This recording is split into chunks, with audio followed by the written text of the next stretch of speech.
আসসালামু আলাইকুম রহমতুল্লাহ। অনেক ভাইরা বলে যে বাউলরা কি অপরাধ করেছে। হ্যাঁ, বাউলরা তো ভালো। হ্যাঁ, তারা ইসলাম প্রচার করে, তারপর তারা নবী রসুলের আল্লাহ সমস্ত মেনে চলে। অনেক ভাইরা বলে থাকে। আসলে যাহারা বলে তাদের ইসলামিক জ্ঞান নাই, কোরআন হাদিসের জ্ঞান নাই।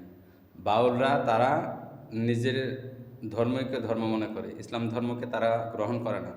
কোরআন হাদিস কোরআন হাদিস মানে না, নবী রসুল মানে না। বাউলদের যে কার্যকলাপ, তাদের যৌন লীলা খেলায় তাদের সে আসল ধর্ম। তাদের নাপাক জিনিসে এসে শরাব তাদের প্রিয় বস্তু। তো তাদেরকে যাহারা সমর্থ করবে তারাও তো তাদের সাথীবাহী হিসেবে গণ্য হবে। মুসলমানের খাতায় নাম ধরে না। তারা বিভিন্ন বিভিন্ন মাজার দরগায়, বিভিন্ন আড্ডায় তারা বিভিন্ন কিছু কথা বলে থাকে, ইসলাম বিধর্মী কথা।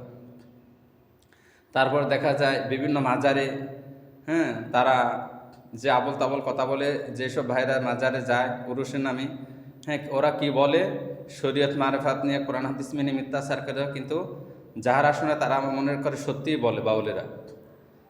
তো আমরা চাই তাদের উপযুক্ত শাস্তি হোক।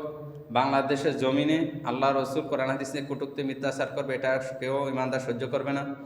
এমনকি মাজার শরীফে দেখা যায় যে কোরআন হাদিস বাদ দিয়ে যে তারা গান বাজনা অশ্লীল বেহায়াপনা কাজকর্ম করে, এটা বন্ধ হোক আমরা চাই।